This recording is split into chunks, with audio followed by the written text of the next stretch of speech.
Ladies and gentlemen, ever met an anime protagonist who dreamed of saving the world? Of becoming the Hokage, the king of the pirates? Yeah, throw all that out the window. Because in the glorious, blood-soaked, and emotionally devastating world of Chainsaw Man, our hero, Denji, has one singular, life-altering goal.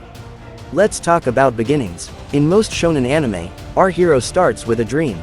It's big, it's flashy, it's something you can write on a poster. I will become the Wizard King. I will be the greatest ninja. It's aspirational. Now, take all of that, crumple it up, throw it in a dumpster, and set that dumpster on fire. Because the beginning of Denji's story isn't about reaching for the stars, it's about digging through the mud just to find a single, rotten potato. We meet Denji at a level of poverty so profound it's almost a superpower in itself. This isn't the, oh, we're a little poor, kind of background you see in a flashback. This is active, grinding, soul-crushing destitution. He lives in a shack that makes a garden shed look luxurious. He sold his own eye, a kidney, and parts of his testicles just to pay off the astronomical debt his dead father left him, a debt owned by the Yakuza. Let that sink in. His starting line isn't zero, it's negative $1 million. His life isn't his own, it's a financial transaction waiting to be settled by his death. And his only companion in this hellscape? A small, chainsaw-nosed devil dog named Pochita. Now, in any other story, this cute, powerful creature would be the wise-cracking sidekick. But here, Pochita is less of a friend and more of a fellow slave. They are a team, but a team in the way two oxen hitched to the same plow are a team. It's a partnership born of sheer, desperate survival. Denji uses Pochita's power to hunt low-level devils for the Yakuza, and in return, he gets to not die for another day. His dreams are so microscopic they're almost invisible. A slice of bread with jam isn't a metaphor for a better life, it is the better life. He dreams of putting his face on a girl's bosom not as a lewd fantasy, but as an unimaginable peak of human intimacy and connection, something as distant and mythical to him as a luxury cruise. This is the masterstroke of his character setup. The story forces us to relate to him not through grand ambition, but through the most basic, biological needs: hunger, shelter, and the desire for touch. We've all been hungry. We've all felt lonely. Denji is just a magnified, hyper-real version of that feeling. He is a human stripped down to his barest components, a creature of pure, simple, and tragically honest desire. Then comes the betrayal. The Yakuza, in a move that is both predictable and utterly devastating, lure him to his death using a zombie devil. This isn't just a plot point, it's the symbolic end of his entire existence. The system he slaved for, the people who owned him, have decided he's worth more dead than alive. As he's torn apart in that trash-filled yard, dying in the very squalor he was born into, he has a final, heartbreaking moment with Pochita. He never got to hug a girl. He never truly lived. His life was a transaction, and it's ending with a negative balance. This is where the rock bottom becomes the launchpad. In his final moments, Pochita makes a contract with him, fusing with Denji's heart and giving him a new life as the Chainsaw Man. This isn't a chosen one moment. Denji didn't train for this. He didn't find a magical artifact. He was cheated, murdered, and then reborn from the corpse of his only friend. His power is born from the ultimate act of betrayal and sacrifice.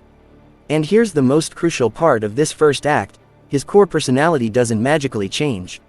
He doesn't wake up and suddenly have a grand, new purpose. No, his first thought upon resurrecting and tearing through the zombie devil is one of pure, unadulterated sensory overload. The world is brighter, the air is cleaner, the blood tastes interesting. He's experiencing life for the first time. And when Makima, our enigmatic and terrifyingly calm future antagonist, shows up and offers him a job, his demands are perfectly, brilliantly Denji. Does he ask for revenge? For power? For justice? No. He asks for food, and jam, and a place to sleep. And, eventually, the desire to touch a boob. Makima doesn't just offer him a job, she offers him a catalog of his most basic human desires, and she becomes the gatekeeper to all of them. So, he becomes a public safety devil hunter, not to protect the public, but to get his next meal ticket. He's traded one master for another, but this new one gives him jam, so it's a significant upgrade. This initial journey from rock bottom to the spotlight is the entire foundation of his character. Every single action he takes for the entire first half of the story is filtered through this lens of newfound, simple pleasure. He fights a devil not for honor, but because a successful mission might mean he gets to eat a nice steak. He develops a crush on Power not because she's complex, but because she's a girl. He looks up to Aki not as a rival, but as the closest thing to a stable older brother he's ever had, someone who has things like a routine and a nice apartment. The spotlight he steps into isn't one he sought. He's thrust into it, a confused, dirty, and emotionally stunted kid suddenly playing a role in a much larger, more dangerous game. The world sees a terrifying devil hybrid, a hero or a monster. But we, the audience, see the truth. We see the boy in the fancy new suit who is just marveling at the fact that he has a bed to sleep in. His rock-bottom origin isn't just a tragic backstory to be overcome, it's the permanent filter through which he sees the world. It's what makes his eventual, brutal losses so much more painful, and his small, hard-won victories so much more meaningful. He wasn't lifted from the depths, he clawed his way out, only to find that the world above ground was even more complicated and cruel than the one he left behind. If Denji's story has a beating, bloody, and often confused heart, it's the epic, brutal clash between the beautiful simplicity of his desires and the horrifically complex world he's thrown into. Think about it, this is a kid whose entire moral compass is calibrated by two things: the grumbling in his stomach and the aching loneliness in his heart. His to-do list for life, if he could even write one, would be the most straightforward, human document you've ever seen. 1. Eat good food. 2. Get a girlfriend. 3. Touch a boob. That's it. There is no step 4. There is no, understand the geopolitical implications of the gun devil, or, navigate the intricate social hierarchy of the public safety division. He's like a golden retriever puppy that's been handed a loaded chainsaw. He has this immense power, but all he wants to do is use it to get a better brand of dog food and find someone to scratch his belly. But the world of Chainsaw Man is not built for golden retrievers. It's a world of shadows, manipulations, and cosmic horrors. It's a world run by characters like Makima, whose plans are so layered and complex they span years and involve the orchestration of countless lives and deaths. Denji doesn't operate on this wavelength. He can't comprehend the 100-step chess game she's playing. He's barely aware there's a board. He just knows that the pretty lady who gives him a place to sleep is nice to him sometimes, and that's enough. This is where the anime finds its most gut-wrenching drama. Every time Denji takes a small, wobbly step towards achieving one of his simple dreams, the complex world slaps him down with the force of a devil contract explosion. He finally gets a taste of a somewhat normal life, living with Aki in power. The universe responds by forcing him to kill the Katana Man, a confrontation he doesn't even personally want. He thinks he's found genuine, romantic connection with Riz, in what seems like a perfect, idyllic date. It's all a lie, a honeyed trap set by a rival nation. His dream of a first kiss and a loving girlfriend is literally a bomb meant to dismantle him. The system is designed to exploit his simplicity. Makima, the master manipulator, understands his wiring perfectly.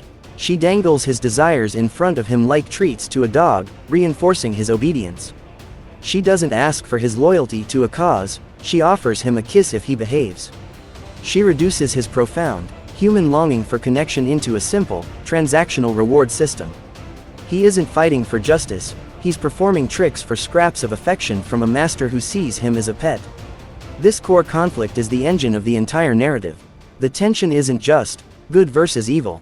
It's simple, human need versus cold, inhuman complexity. We aren't just watching to see if Chainsaw Man can beat the bad guy, we're watching to see if a boy who just wants a slice of toast and someone to hold his hand can possibly survive in a world where every hand that reaches out to him is either hiding a knife or pulling a string. His journey isn't about his dreams getting bigger, it's about him learning, in the most painful way imaginable, just how expensive and dangerous those simple dreams can be in a world that trades in blood and betrayal. If there's one brutal, unshakable law in the universe of Chainsaw Man, it's this: nothing good comes for free. And for Denji, the tax on every single moment of happiness is paid in blood and trauma. This is the devastating lesson of the price of power and connection.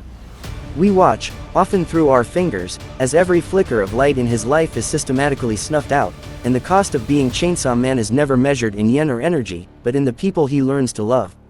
Think about his starting point. He has nothing. Zero. Zilch. So, when he finally gets a crumb, a real bed, a full stomach, a person who doesn't immediately try to kill him, he clings to it with the desperation of a drowning man. His connection with Aki starts as a simple, roommate-level tolerance. But it slowly, beautifully, morphs into something resembling a brotherhood. They bicker over chores, they have a morning routine, they share a home. For Denji, who has never had a home, this is a miracle. It's a connection he didn't even know he was allowed to want. And the price, Makima, in her ultimate act of cruelty, forces Denji to tear his big brother apart with his own chainsaws, destroying not just Aki, but the entire, fragile concept of family they had built together. Then there's Power. Oh, Power, the chaotic, selfish, blood-obsessed fiend who represents Denji's first real, messy, genuine friendship. She isn't a love interest in the traditional sense, she's a partner in crime. She's the one who gets his stupid sense of humor, who shares his lack of social grace, who becomes his found family sister. Their bond is cemented when she, in her own selfish selfless way, gives her blood to resurrect him. It's a debt he can never repay. And when she finally, truly, selflessly offers her life to save him, declaring him her one and only best friend, the cost of that connection becomes absolute. He gains the power to defeat Makima, but he loses the first and only person who ever called him their best friend. Even his dream of a romantic connection comes with a hidden, catastrophic price tag. The entire arc with Riz is a masterclass in emotional devastation. He experiences his first date, his first kiss, the first stirrings of what feels like real love. He's ready to throw his entire life away for it. And the reveal that it was all a lie, a sophisticated assassination plot, doesn't just break his heart, it fundamentally breaks his ability to trust.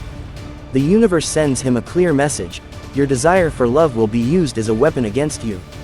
This is the tragic cycle of Denji's existence. The power of Chainsaw Man grants him the physical strength to survive, but it's the connections he makes as just Denji that give him a reason to live. And the world, personified by Makima, ensures that every single reason is violently taken from him.